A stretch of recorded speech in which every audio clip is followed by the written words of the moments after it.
a nivel mundial, pero también en el sistema interamericano. Yo quisiera que, por favor, de manera clara y precisa, nos compartan la salvaguarda.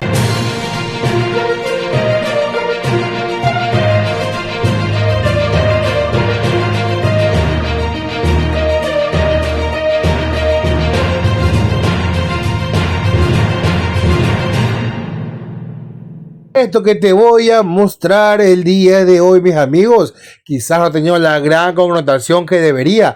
No sé porque si se les ha pasado por alto a mis colegas de los otros medios digitales que están alineados con la izquierda o que simplemente como la derecha prefieren hacerse de la vista gorda. Pero aquí sabemos la importancia que tiene, pues los delegados de las Naciones Unidas hacen un fuerte llamado a atención, prácticamente un regaño al gobierno del señor Noboa, a las Fuerzas Armadas, y sobre todo les piden explicaciones por la desaparición de los 4 menores de las Malvinas. Y no termina solamente allí, porque hay otros 160 casos aproximadamente de desapariciones forzosas, las cuales hasta el día de hoy se resuelven. Esto va a traer cola. Aquí te lo vamos a contar. Déjanos tu like, comparte este video, suscríbete a YouTube, síguenos en las redes. Somos Radio Face y pasemos a ver el tema. A nivel mundial, pero también en el sistema interamericano, yo quisiera que, por favor, de manera clara y precisa, nos compartan las salvaguardas establecidas por el Estado para impedir las violaciones de derechos humanos, en particular las desapariciones forzadas.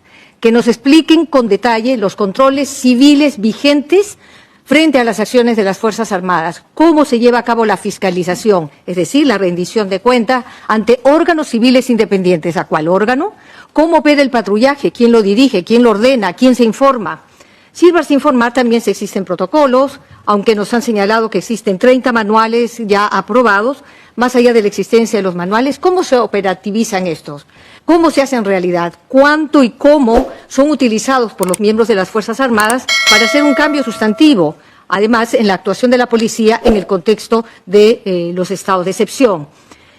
Sobre el documento de lineamientos generales para la planificación, preparación y conducción estratégica militar, solicitamos nos informe si en él se incorpora de manera expresa la protección de los derechos humanos, cómo previene el Estado que la narrativa del enemigo interno y la criminalización de la protesta sean utilizadas como prácticas ilegales de privación de libertad.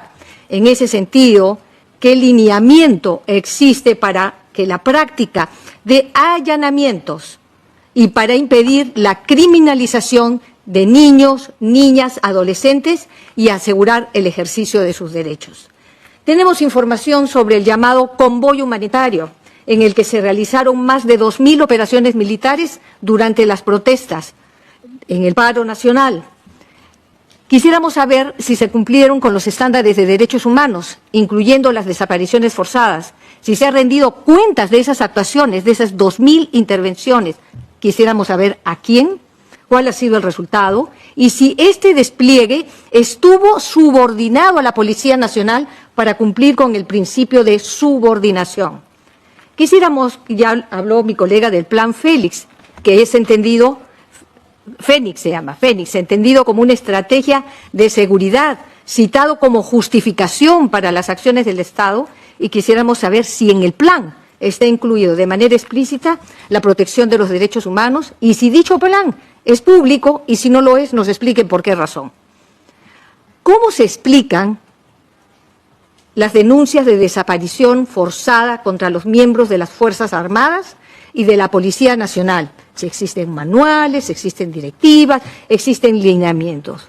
¿Qué medidas concretas toma el Estado para prevenir esos hechos y para investigarlos? Importantes que maneja el mismo nivel del Comité contra la Tortura y sus recomendaciones, digamos que se generan cada 4 años. Cada 4 años se llama al Estado ecuatoriano a dar cuentas. Justamente en esta semana se están desarrollando estas sesiones y el Estado tiene que dar información, que no la ha dado aquí internamente, a esa instancia sobre lo que ha hecho en materia de búsqueda, particularmente, en materia de colaboración con la Fiscalía, particularmente, en materia de protección a las familias buscadoras de sus parientes que patrullas militares se los llevaron y hasta ahora aparecen. Todo durante el 2024. Y esta es la tendencia que ahora se está estudiando allá en Ginebra, entre estos días. Y representantes del gobierno están ahí, digamos, compareciendo. Esto seguramente también les molesta, que tengan que dar explicaciones a estas entidades, y eso tiene que ver con un nivel de incidencia que tiene que generar un cambio en la política de seguridad. No podemos mantenerlo. Y estas cosas se van acumulando, y estas cosas no se olvidan, y estas cosas finalmente terminan judicializando. En el ámbito penal, pero también en el ámbito político. Ya se ha pedido en febrero del año pasado el juicio político para el ministro Lofredo. No vamos a soltar eso. Ahora la Corte también lo señala como una posibilidad para, desarrollar más la justicia, el derecho a la justicia que tienen las familias de los 4 niños de las Malvinas. También quisiéramos que nos den información sobre la implementación de la sentencia en el caso de las Malvinas relativa a las reformas necesarias que se deben llevar a cabo a la Ley Orgánica de Actuación en casos de personas desaparecidas y extraviadas, para que se incluya, 1, la obligación de presumir y registrar como una presunta desaparición forzada el relato fáctico que se desprende acerca de la sospecha de que se trate de un agente del Estado, así como los deberes de investigación urgente y oficiosa. Y, en segundo lugar, sobre la prohibición expresa de alegar la reserva de información como negativa o demora para la entrega de información. ¿Cómo se garantiza entonces la imparcialidad e independencia de los funcionarios de la Fiscalía a cargo de las investigaciones y de sus órganos de apoyo, en particular de la Policía Nacional, cuando se imputa o se presume la participación de miembros de la Policía o de la Fuerza Armada en las desapariciones forzadas? Nos gustaría que nos puedan compartir cuáles son los recursos asignados a la Fiscalía General del Estado, cuáles son las unidades especializadas en el uso ilegítimo de la fuerza, cuántos fiscales hay, cómo se llevan a cabo estas investigaciones en los diferentes lugares en el país, porque entendemos que hay una mayor concentración en Quito, pero qué ha pasado en Guayaquil y en algunos otros ciudades. Hay un caso que nos ha llamado a la atención, y es el caso de la cárcel El Encuentro. La cárcel El Encuentro está en medio de un bosque. Entendemos que es una cárcel que todavía no se ha terminado, pero que es de máxima seguridad. Y esta información que hemos recibido nos señala que es una zona, además de difícil acceso, y que se están produciendo liberaciones en horas de la noche, sin información ni acompañamiento para los familiares, lo que expone a las personas a riesgo de desaparición, porque hay varios kilómetros que recorrer desde el lugar donde está la cárcel hasta el lugar donde tendrían que tener acceso a alguna comunidad, aldea. No conozco el lugar, pero de acuerdo a la descripción que tenemos, está en medio casi de la nada. Estas personas privadas de libertad se encuentran bajo la tutela del Estado, custodia y responsabilidad directa, y actúan ustedes como Estado, como garante de sus derechos fundamentales. ¿Podría explicar el Estado qué medidas ha tomado para que estas personas que son liberadas en la mitad de la noche no sean víctimas de desapariciones forzadas?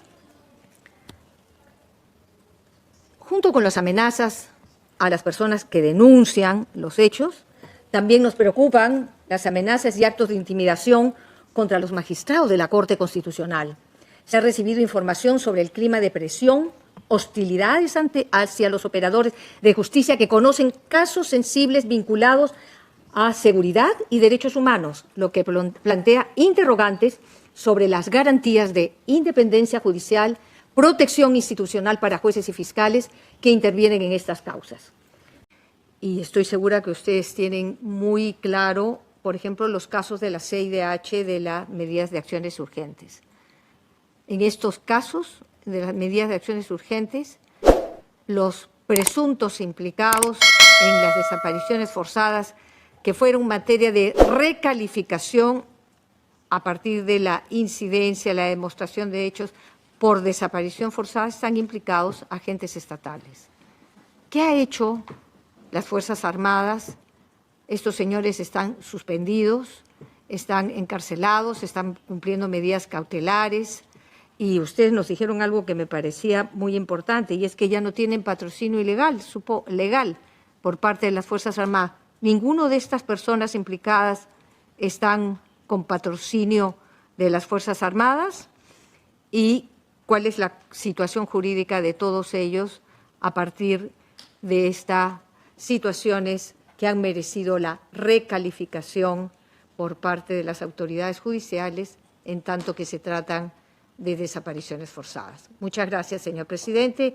Gracias. Aquí hay que poner algo muy importante en colación. No le está llamando la atención cualquier persona. La que está hablando la mayoría del video, en la nota que te presenté, es la vicepresidenta de las Naciones Unidas directamente.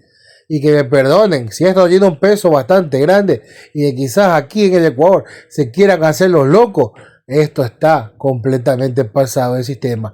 ¿Por qué te lo digo así? Porque quizás aquí en el país quieren captar todas las principales funciones del Estado para que no se castigue con severidad, que en otros casos yo hubiera obligado en una democracia sana al primer mandatario a dimitir o renunciar, para que me comprendan. Sin embargo, el llamado a atención que le están pegando desde fuera y lo que sanciones que esto podría acarrear a futuro podría ser algo que marque un principio y un final en lo que es este desastroso gobierno. Deja tu like, comparte el video, suscríbete a YouTube, síguete a las redes y nos vemos en la próxima.